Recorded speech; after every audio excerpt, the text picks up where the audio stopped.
Hello, welcome to another podcast episode. Today we're going to talk about Sunny by Bobby Hebb. I'll talk briefly about some of the artists who have recorded this tune. Then we'll work on a basic overview of the harmony, followed by a discussion on Pat Martino's solo on the album Cream. We'll take some lines from there and discuss a little bit about that. This is a tune by Bobby Hebb. So certainly check out his recording of this. And when learning a tune, it's really important to go direct to the source. So in this case, the composer sings the melody as well. And it's also important to reference vocalists on tunes. That way you can connect melodies with lyrics, and oftentimes instrumentalists, especially jazz instrumentalists, may take more liberties with the melody. So learning from vocalists first, then working with those instrumental recordings is a good way to go about learning tunes and melodies of tunes. We have Ella Fitzgerald. I was listening to this yesterday.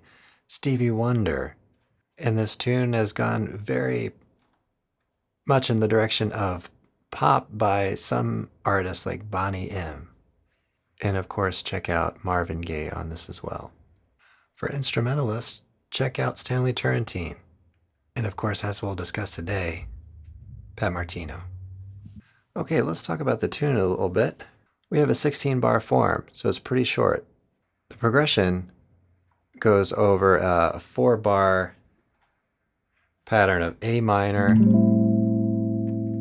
C7, F major 7,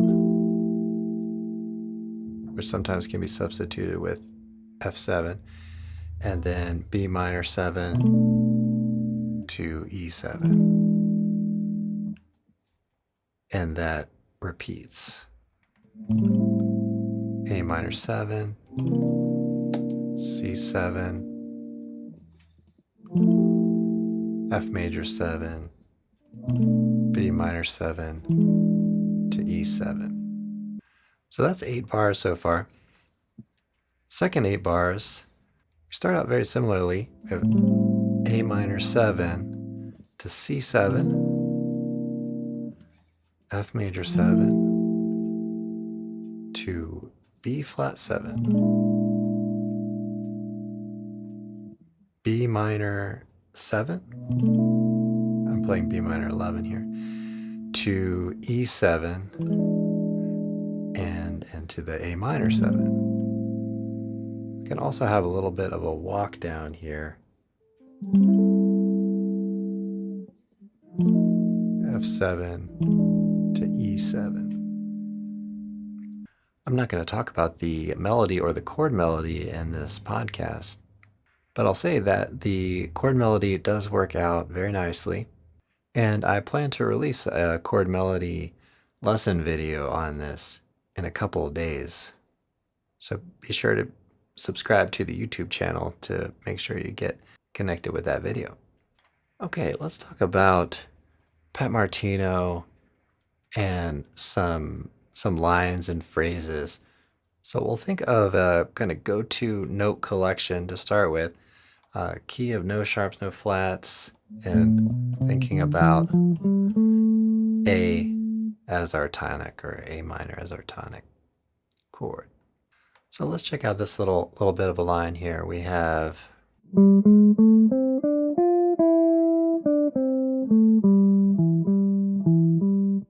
so what is consonant and what is dissonant on this sound? Well, we're going to have the F generally is going to be somewhat dissonant depending on the chord, and the G sharp here.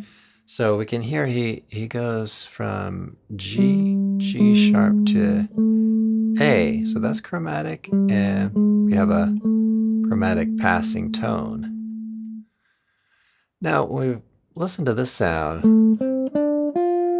if we take it for just the collection of notes there, we have a D minor 7 arpeggio at that moment. And this F is a dissonance on A minor. So it perfectly lands on the fifth of A minor. So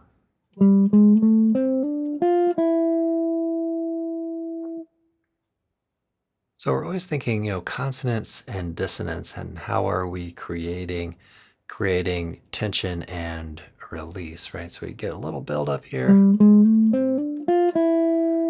little resolution. Okay, and another tension release there for a moment. Okay, and we have more kind of chord tones there. Okay, well, let's check out some more things here.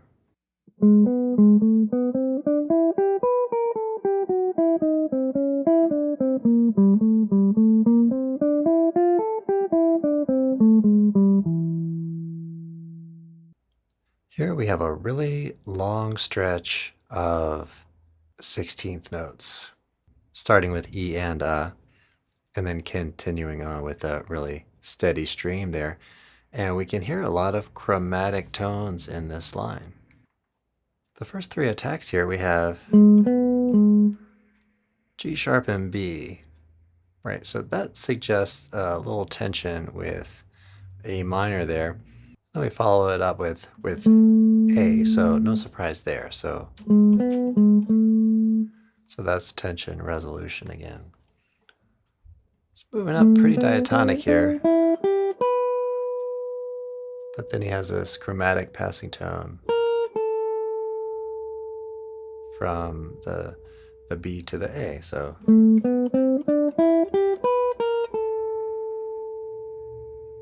there's a concept that you can run with here. We've heard this a couple times so far, where we may have a whole step in the scale that we're working on, and we use a note in between to connect those. So we had this one earlier. So those first three notes. And then here between the B and the A. Notice that oftentimes those will occur, in this case, on the E's and the U's of the 1E and 2E and or whatever beat you happen to be on. Well, let's play a couple more beats here from this line. We have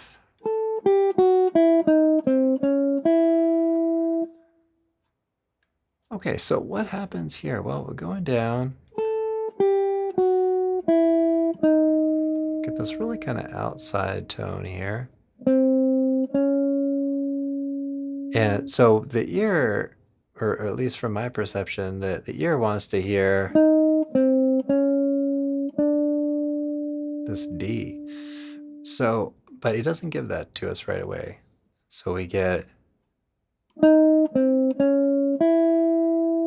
E and then D. So let's check out the kind of the push and pull on some of these note combinations.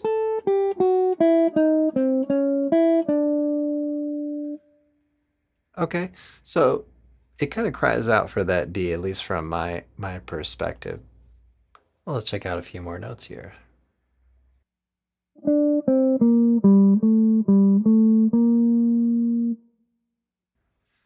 Again, we're receiving a few notes, some diatonic, some chromatic, that are drawing our ear to certain tones. So in this case, A.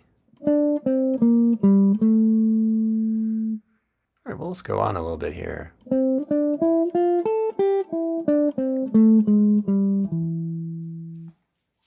So that we hear is pretty diatonic. Okay, here the ear wants to hear C, he gives it to us. And then we have A, G sharp, G, and then landing on the E there. All right, let's take a few more selections through this.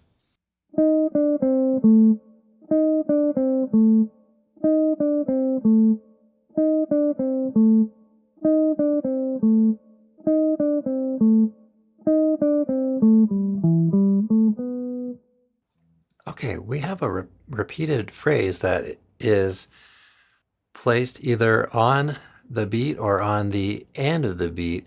And I know since I'm not using a backing track at the moment, that may be a little bit hard to tell, um, but it's a nice sequence and a nice concept that you can use to take maybe a four-note idea and displace the rhythm over by a full beat or half a beat and get a little more life out of it and take a certain idea and kind of get the listener connected, creating a balance between running, steady 16th note lines and playing more thematic material can be a really great way to entertain and keep the listener engaged.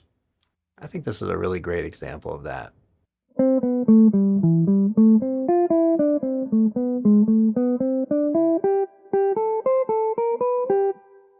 Okay, well, let's discuss this line a little bit. It's really mostly diatonic.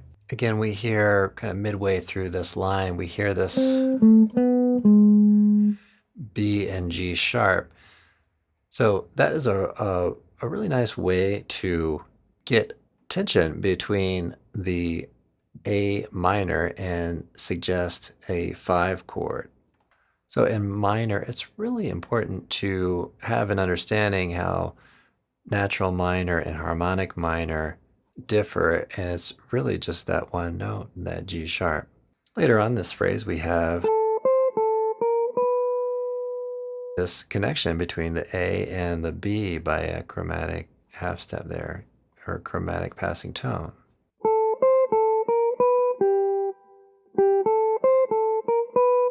So again, a good takeaway for your own playing is to work with those whole steps, connect those tones with a half step in between. So there's a little bit of a sampling of the melodic content that Pat Martino included in his solo on that album, Cream, for this tune, Sunny. There's also a nice live version of him playing this tune with John Scofield. All right, well, thanks so much for tuning in to this podcast. You can support this podcast by visiting our merch store, shop.fretprince.com. There I have mugs and digital PDFs. And if you're looking to accelerate your progress with jazz guitar and improvisation, sign up for a consultation. More information down in the description below. All right, everybody. Well, please do enjoy your practice sessions. Do some playing, have fun with it. Work with what interests you, and strive to make consistent small gains